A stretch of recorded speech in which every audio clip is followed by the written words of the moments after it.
തിരഞ്ഞെടുപ്പ് കാലത്ത് സ്ഥാനാർത്ഥികളും പാർട്ടികളും വോട്ട് പിടിക്കാൻ പല അടവുകളും പ്രയോഗിക്കുന്നത് കണ്ടവരാണ് നമ്മൾ.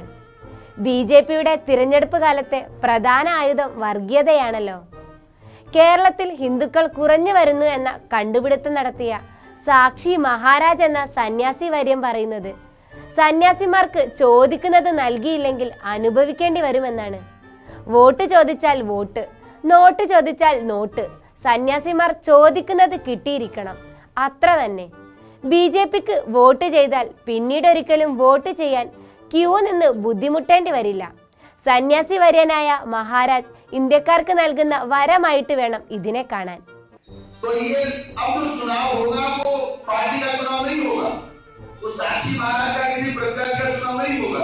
अब जो चुनाव होने वाला है वो देश का चुनाव होने वाला है. पहले बार देश में जागृति आई है, हिंदू जग गया है, लोग जग गए हैं. और मुझे लगता है इस चुनाव के बाद, मैं सन्यासी हूँ, मन में जो आता कह देता हूँ, अनुभव करता हूँ, इस चुनाव के बाद 2024 में चुनाव नहीं होगा. केवल यही चुनाव है और ये चुनाव देश के नाम पर लड़ा जा रहा है. हम लोग पूरी सत्यनिष्ठा से, ईमानदारी से, केवल उन्नाव ही नहीं, जिस किसी का जहाँ कहीं संपर्क हो, सोशल मीडिया का जमाना है, तो जहाँ कहीं किसी का संपर्क हो, हम सब जगह प्रयास करके इस देश के लिए, इस राष्ट्र के लिए जहाँ संभव हो सकता है प्रत्याशी को जिताने का काम करेंगे. മേനകാ ഗാന്ധിയുടെ മുസ്ലിം വോട്ടർമാരോടുള്ള സ്നേഹമാണ് സ്നേഹം. മുസ്ലിം വോട്ട് ഉണ്ടെങ്കിലും ഇല്ലെങ്കിലും ഈ തിരഞ്ഞെടുപ്പിൽ ഞാൻ ജയിക്കും. എന്നാൽ വോട്ട് ചെയ്യാതെ മുസ്ലിങ്ങൾ പിന്നീട് സഹായം തേടിയെത്തിയാൽ എന്ത് പ്രയോജനം? ഇത് കേട്ടാ തോന്നും ഇതുവരെ മുസ്ലിങ്ങളുടെ കാര്യങ്ങളെല്ലാം നടത്തിക്കൊടുത്തത് മേനകാ ഗാന്ധിയും അവരുടെ പാർട്ടിയുമാണെന്ന്. അങ്ങനെയാണല്ലോ. മുസ്ലിങ്ങൾ ഇന്ത്യയിൽ ജീവിക്കുന്നത് തന്നെ ഇവരുടെ ഔദാര്യത്തിലാണെന്നാണല്ലോ അവരുടെ വെപ്പ്. क्या बोलते हैं, इम्पोर्टेंट, जरूरी है. मैं जीत रही हूँ, लोगों की मदद, लोगों की प्यार से मैं जीत रही हूँ. लेकिन अगर मेरी जीत मुसलमानों के बिना होगी तो मुझे बहुत अच्छा नहीं लगेगा, क्योंकि इतना मैं बता देती हूँ कि फिर दिल खट्टा हो जाता है. फिर जब मुसलमान आता है काम के लिए, फिर मैं सोचती हूँ कि नहीं, रहने ही दो, क्या फर्क पड़ता है.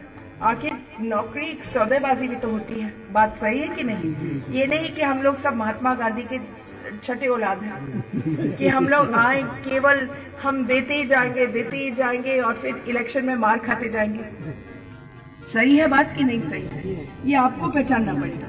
ये जीत आपके बिना भी होगी, आपके साथ भी होगी, और ये चीज आपको सब जगह फैलानी पड़ेगी. अब आपको ये जरूरत के लिए नींव डालना है तो ये है वक्त.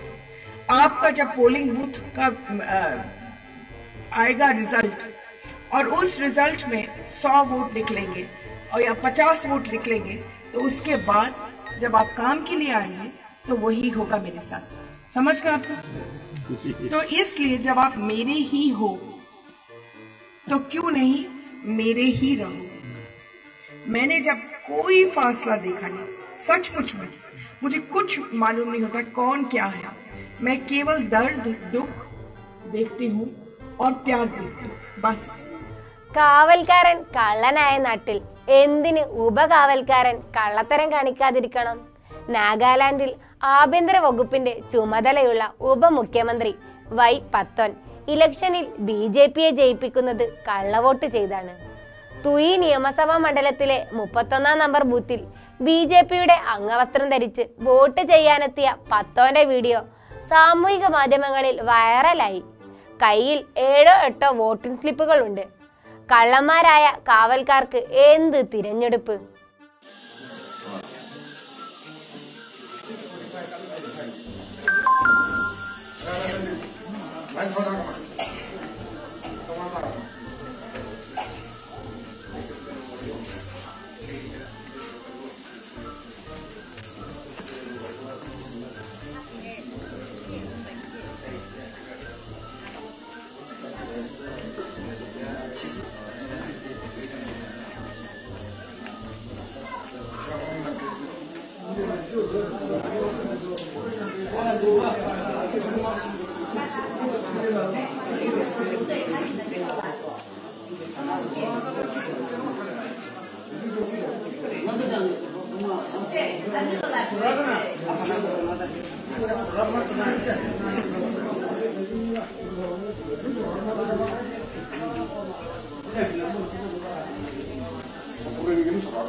സ്മൃതി ചേച്ചിയുടെ കാര്യമാണ് കഷ്ടം. സംഗതി രാജ്യത്ത് കാവൽക്കാരെ തട്ടി തടഞ്ഞിട്ട് നടക്കാനാവാത്ത സ്ഥിതിയാണെങ്കിലും 5 വർഷം കൊണ്ട് ചേച്ചിയുടെ ഡിഗ്രി കാണാതായി. സ്മൃതി ചേച്ചി ബിരുദദാന ചടങ്ങിലിരുന്ന വേഷത്തിലും ചൂലുമായി നിൽക്കുന്നതുമായ 2 പടങ്ങൾ പങ്കുവെച്ച് പ്രിയങ്ക ഗാന്ധി പറയുന്നത് ചേച്ചിയുടെ പുരോഗതിയെ കുറിച്ചാണ്. 2014 ബിരുദമുണ്ടായിരുന്ന ചേച്ചി 2019 വെറും കാവൽക്കാരിയുടെ യോഗ്യതയിലേക്ക് തരം താഴ്ന്നു എന്നാണ് പ്രിയങ്കയുടെ പക്ഷം. 2024 തിരഞ്ഞെടുപ്പിൽ ഇനിയും മാറാം. സ്മൃതി ചേച്ചി സ്കൂളിൽ പോയില്ല എന്ന് വരെ ആവാം. എന്നാൽ പ്രിയങ്ക ഇങ്ങനെ കളിയാക്കരുതായിരുന്നു.